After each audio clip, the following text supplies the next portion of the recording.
اگر کسی انسان کا دل زنا کرنے کو کر رہا ہے یا کوئی انسان زنا کا موقع ڈھونڈ رہا ہے تو میں ان تمام بھائیوں سے ایک سوال کروں گا، وہ سوال جو میرے نبی صلی اللہ علیہ وآلہ وسلم نے ایک شخص سے پوچھا تھا۔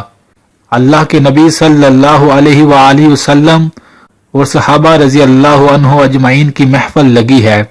ایک نوجوان باہر سے آتا ہے اور آ کر کہتا ہے، اے اللہ کے نبی صلی اللہ علیہ وآلہ وسلم، مجھے بدکاری کی، زنا کی اجازت دی جائے۔ صحابہ کرام فوراً کہنے لگے کہ تم کیا کہہ رہے ہو اور کس ہستی کے سامنے کہہ رہے ہو؟ تو فوراً میرے نبی صلی اللہ علیہ وآلہ وسلم نے ان سب کو روک دیا، کہا ٹھہر جاؤ۔ تو میرے نبی صلی اللہ علیہ وآلہ وسلم نے بڑی محبت کے ساتھ اس نوجوان سے ایک سوال پوچھا۔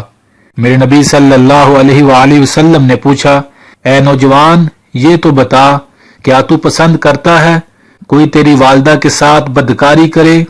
اس نے کہا، اللہ کی قسم مجھے یہ پسند نہیں۔ میرے نبی صلی اللہ علیہ وآلہ وسلم نے فرمایا، لوگوں کی بھی عزتیں ہیں، لوگوں کی بھی مائیں ہیں، لوگ بھی یہ پسند نہیں کرتے۔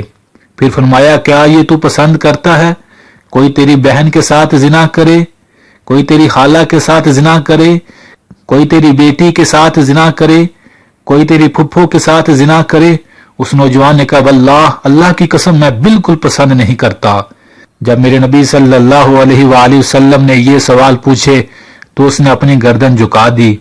تو آپ صلی اللہ علیہ وآلہ وسلم نے اس کے کندھے پر ہاتھ رکھا اور اللہ سے دعا کی، فرمایا، اے اللہ، اس کے گناہوں کو معاف کر دے، اے اللہ، اس کو پاک دامن بنا دے۔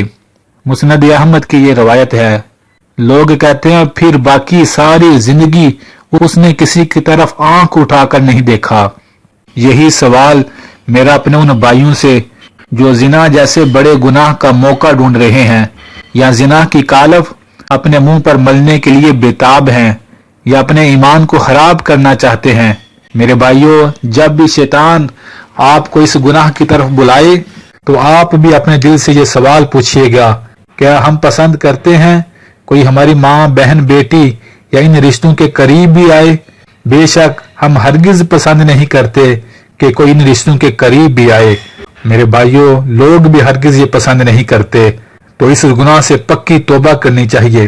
یہاں اس شخص کے دل کی ویرانی اور اندھیرے کا کیا کہنا کہ ایک بیٹی غربت کی وجہ سے اس گناہ پر مجبور ہو چکی ہے اور وہ بدقسمت انسان اس کی مجبوری کا فائدہ اٹھا کر اپنے ایمان کو خراب کرتا ہے۔ اس شخص کو تو رات کو رو رو کے اللہ سے مانگنا چاہیے، اے کریم رب، میرا دل تو مردہ ہو چکا ہے، اے کریم رب، مجھے پاک اور حیاؤں والا دل نصیب فرما۔ میرے بھائیوں اور بہنوں، اگر کسی سے یہ گناہ ہوا ہے تو اسے چاہیے ہمیشہ کے لیے پکی سچی توبہ کر لے، اور توبہ تو بڑی آسان ہے۔ بس انسان اتنا کہہ دے، اے کریم رب، مجھ سے یہ گناہ ہوا ہے، میں شرمندہ ہوں اور میں توبہ کرتا ہوں تیری بارگاہ میں، اور آئندہ ساری زندگی میں اس گناہ کو نہیں کروں گا۔ بس یہ لفظ بولنے ہیں اور میرا کریم رب اس کے ان بولوں کے بولنے پر اس کے سالوں کے گناہوں کو معاف فرما دیتا ہے، اور اس کے بعد اللہ اس کے درجات کو بھی بلند فرماتے ہیں، اس کے گناہوں کو بھی معاف فرماتے ہیں۔ بس انسان پکی نیت کر لے کہ آئندہ کے بعد چاہے جو بھی ہو جائے میں اس گناہ کے قریب بھی نہیں جاؤں گا۔ جو شخص یہ پکی نیت کرے گا اور اس پر عمل بھی کرے گا، میرے بھائیوں اور بہنوں، آپ سوچ بھی نہیں سکتے اللہ اس کی نسلوں کو کیسی حیائیں اور اس شخص کو کیسی عزتیں نصیب فرمائیں گے، اس جہاں میں بھی اور اگلے جہاں میں بھی۔ تو جب بھی میرے بھائیوں اور بہنوں شیطان آپ کو اس گناہ کی طرف بلائے تو آپ بھی اپنے دل سے وہی سوال کیجئے گا جو میرے نبی صلی اللہ علیہ وآلہ وسلم نے اس نوجوان سے کیا تھا۔ مجھے یقین ہے آپ کے سینوں میں دھڑکنے والا دل ایک مومن کا دل ہے۔ اس سوال کرنے کے بعد آپ کبھی بھی اس گناہ کے قریب بھی نہیں جائیں گے۔ اللہ سے دعا ہے اللہ تمام مسلمانوں کو ایسے گناہوں سے جو ایمان کو برباد کر دیتے ہیں اور دل کا سکون ختم کر دیتے ہیں، ہم سب کو اپنی حفاظت میں رکھے۔ آمین۔